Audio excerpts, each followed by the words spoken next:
Hello students, welcome to our YouTube channel commerce with Kanojia में। तो students, आज का जो हमारी वीडियो का टॉपिक है वो है time of supply of services section 13।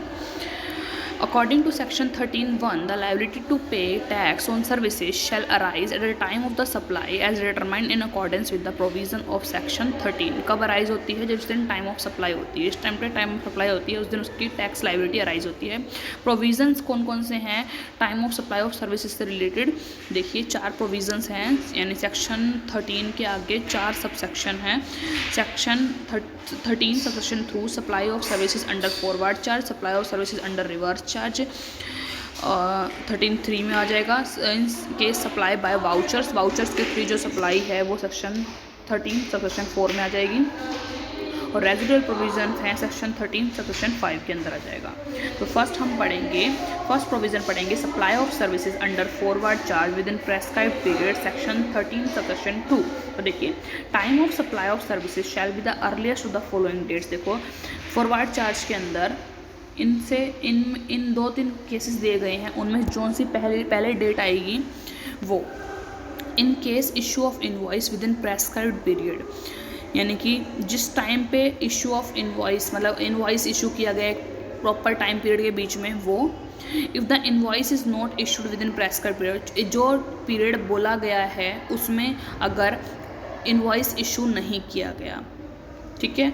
या फिर date on which the recipient show the receipt in his books of account, यानी बुक्स ऑफ अकाउंट में, और या फिर जिस दिन क्रेडिटेड हुआ है वो हमारे बैंक के अंदर। तो देखिए, supply of services under forward charge, time of supply of services earliest the following date, इन तीनों में से जो सब कुछ पहले होएगा, date of issue of invoice और date of receipt of payment whichever is earlier. जिस दिन इनवॉइस इशू हुआ है या उसकी पेमेंट जिस दिन हुई है उसमें से जो पहले आएगा वो सेक्शन 13(2)(a) आ जाएगा। If invoice is issued with in time, अगर टाइम पे बिल काटा गया है और टाइम पे उसकी पेमेंट हो गई है, तो जिस टाइम पे पेमेंट हुई है या फिर जिसमें इनवॉइस काटा गया है, उन दोनों डेट में जो पहले होगा वो टाइम ऑफ सप्लाई माना जाएगा।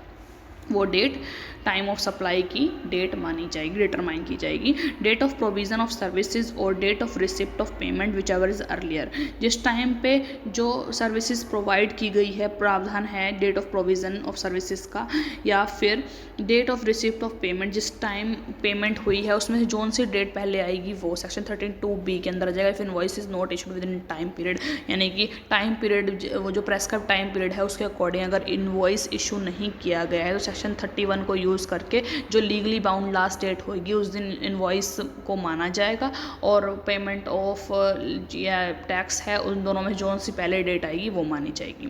Date on which the recipient shows the receipt of services in his books of account. देखो, date on which the recipient shows the receipt of services, ऐसी डेट जिस पे रेसिपेंट शो करता है receipt of services की उसे अब services मिल गई हैं इन हिज बुक्स ऑफ अकाउंट, अपने बुक्स ऑफ अकाउंट में लिख लेता है कि वो रेसिपेंट के पास सर्विसेज आ गई हैं। सेक्शन 13(2)(c) के अंदर आता है। सेक्शन 13(2) और 2(b), 2(a) और 2(b) अप्लाई नहीं होते, तो वहाँ पर ये अप्लाई होता है सेक्शन 2(c), ठीक है। आगे आ जाइए।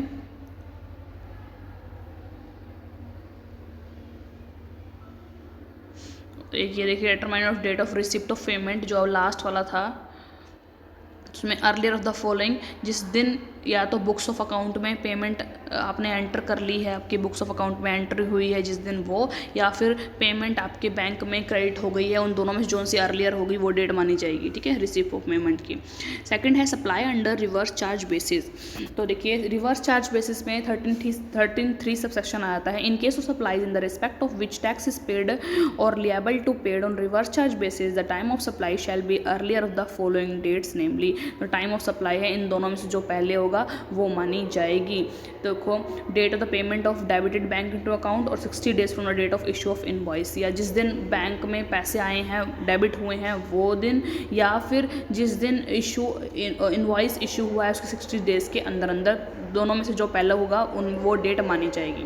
तो देखो, यहाँ पे डेट टाइम ऑफ सप्लाई मानी जाएगी earlier the following date of the payment enter in the books of account of recipient, और date on which the payment is debited in the bank account which is earlier, ये वाली date, या फिर date immediately following 60 days from the date of issue of invoice, जिस दिन invoice issue हुआ है उसके 60 डेज के अंदर दोनों में से जो सा पहले आएगा वो डेट मानी जाएगी, ठीक है।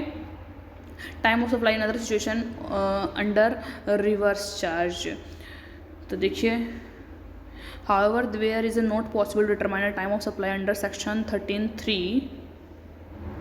एक मिनट,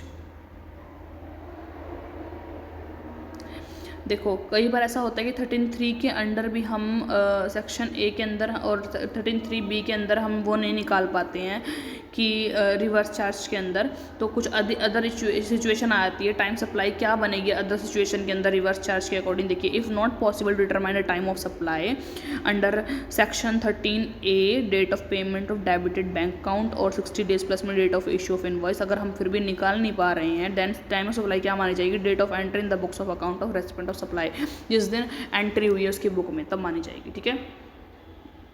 13(3) है in case of supply of vouchers, अगर वाउचर्स के थ्रू सप्लाई होती है तो in case supply of vouchers by supplier the time of supply shall be, क्या मानी जाएगी time of supply, date of issue of voucher, जिस दिन वाउचर इशू हुआ है या फिर जिस दिन वो वाउचर रिडीम किया जाएगा उस दिन की जो भी उन दोनों में से डेट में जो है वो क्या मानी जाएगी। देखिए डेट ऑफ इशू वाउचर तो सप्लाई इज आइडेंटिफाइल होगी, आइडेंटिफाइबल होगी अगर सप्लाई, तो date of issue of the voucher मानी जाएगी, और अदर बचे हुए केसेस जो भी हैं उस दिन रिडीम्शन के टाइम पे मानी जाएगी, ठीक है, जिस टाइम पे वो वाउचर रिडीम होंगे। और रेजिडुअल प्रोविज़न, अगर देखिए जो आपने प्रोविज़न पढ़े हैं सेक्शन 13 सबसेक्शन 2, 13 सबसेक्शन 3, 13 सबसेक्शन 4, अगर इनमें से आप ये सब कुछ अप्लाई करते हुए इनके थ्रू आपसे टाइम ऑफ सप्लाई नहीं निकल पा रही है, प्रॉपर पॉसिबल नहीं है इनके थ्रू टाइम ऑफ सप्लाई को आइडेंटिफाई करना, तो क्या बनेगा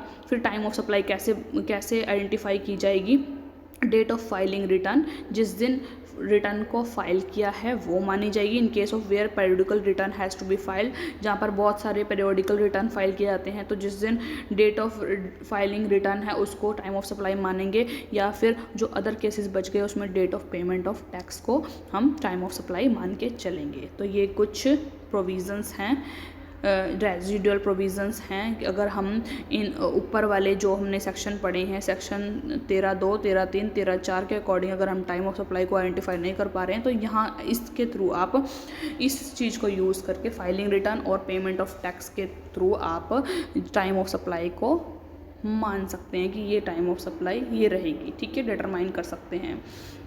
तो आई होप स्टूडेंट आपको ये टॉपिक समझ में आया होगा। इसमें आज हमने हमारी वीडियोस के अंदर इससे प्रीवियस वीडियो है और एक ये वीडियो है जिसके अंदर हमने time of supply of goods और time of supply of services किया है, जिसके आगे चार प्रोविज़न्स हैं। जैसे 12 सेक्शन का तो गुड्स के अंदर आता है, 13 का सर्विसेज के अंदर आता है, 12 के आगे 4 प्रोविज़न हैं और 13 के भी आगे 4 प्रोविज़न्स हैं। तो आई होप आपको समझ में आई होगी वीडियो, आपको जो टॉपिक है वो आपका क्लियर हुआ होगा। अगर आपको वीडियो अच्छी लगी हो तो ज़्यादा से ज़्यादा मेरे वीडियो को लाइक कीजिए, शेयर कीजिए, कमेंट्स कीजिए और ज़्यादा से ज़्यादा मेरे चैनल को सब्सक्राइब कीजिए, commerce with Kanojia ma'am. Thank you students.